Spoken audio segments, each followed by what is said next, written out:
Halo teman-teman, ketemu saya lagi Bastian. Sudah lama nih saya nggak buka-bukaan dashboard lagi. Nah, eh, buka-bukaan dashboard kali ini akan membahas spesifik case atau kasus yang saya temui, khususnya footage. Footage atau video di sini case-nya adalah harga download yang super super rendah. Ingin tahu seperti apa footage-nya dan bagaimana pertanyaan saya ke Shutterstock. Report saya per tanggal 23 Juli 2022. Nah, saya ingin menunjukkan video atau footage mana yang sold, laku atau di-download dengan harga super rendah tadi. Ini yang membuat saya cukup terkejut ya, shock bahasa saya ke Shutterstock. Jadi uh, videonya seperti apa, dan ini sebenarnya pengalaman pertama saya ya. Jadi saya tidak tahu bagaimana ini bisa terjadi, sistem atau mekanisme pelanggan Shutterstock membelinya dan lain sebagainya. Itu yang saya tanyakan. Nah, kalau teman-teman bisa dilihat nih di sini ya, ini tanda video nih ya. Dibeli oleh daerah Council Bluffs, United States. Yang beli adalah orang Amerika. Orang Amerika bro, sis, gitu ya. Ini ya. Nah, kita lihat lebih dalam lagi seperti apa videonya. Ini adalah video dugong ya. Di sini Council Bluffs, United States dibeli dengan harga 0,25 US dollar. Seperempat US dollar atau sen. Ini guys. Ini yang bikin shock, dan pengalaman saya tidak pernah ya video atau footage saya dibeli seharga ini. Harga 0,25 ini kalau teman-teman ingat ini adalah harga sebelum perubahan skema pricingnya Shutterstock. Harga terendah dulu adalah 0,25, yang terbaru adalah 0,1 ya. Nah, itu teman-teman. Ini. Nah, sebagai informasi di bulan ini itu ada dua footage saya yang dibeli itu seharga 10 dan 11 US dollar. Nah, sebelum-sebelumnya harga terendah footage atau video saya dibeli itu seharga sekitar 2,5 sampai 5 US dollar kalau tidak salah. Itu ada 2 atau 3. Itu juga sempat saya tanyakan, kok kenapa harganya rendah? Itu ternyata adalah buyer beli untuk apa istilahnya bulknya ya. Jadi low res. Jadi versi low resnya bukan file kita tapi versinya Shutterstock dijual. Setelah saya ngalamin shock tadi ya, saya nanya ke Google, nanya ke Shutterstock. Mungkin teman-teman juga sudah pengalaman ya atau punya punya atau menghadapi case ini, nanti bisa sharing juga seperti apa sih, kenapa bisa seperti ini. Tapi ketika saya meng-email Shutterstock ini, saya email pertama saya, saya jelaskan ke Shutterstock. Dear Shutterstock, my footage here download only ya. Jadi saya bilang footage saya di sini di-download hanya 0,25 USD. Apa alasannya? Kenapa begitu kecil harganya, rendah harganya? Ini footage-nya download from US. Jadi orang Amerika yang download. Itu ya. Jadi ini pertanyaan saya yang cukup jelas. Kenapa? Apa alasannya? Atau kenapa bisa dibeli seharga 0,25 US dollar ini? Itu. Nah, kita cek jawabannya dari Shutterstock. Ini Shutterstock.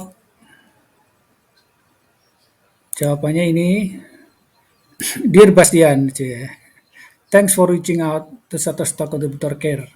Intinya adalah ya dia appreciate saya nanyakan ini ya, ini jelas saya nak bertanya dong gitu kan. Yang pasti dia jawabannya ini bisa kalian lihat nih di earning summary kita di Shutterstock gitu ya. Nanti kita klik juga tahu nih foto video kita berapa yang dibeli. Terus kemudian hyperlink juga image video license comparison juga dia jelaskan gitu kan.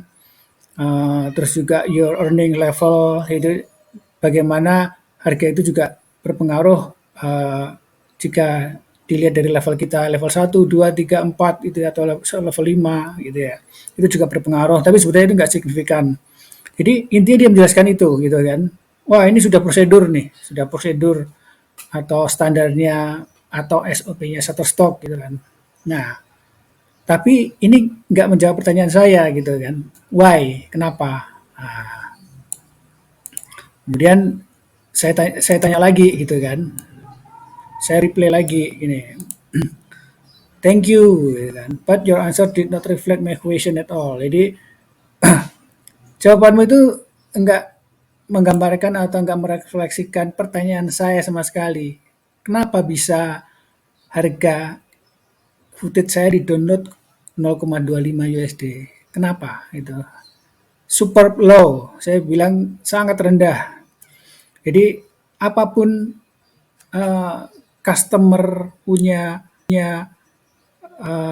apa namanya subscription plan atau plan langganannya atau jualannya atau belinya ya, kan ada yang bayar itu beli on demand, beli tahunan gitu kan, paket-paket yang ditawarkan oleh salesnya Shutterstock.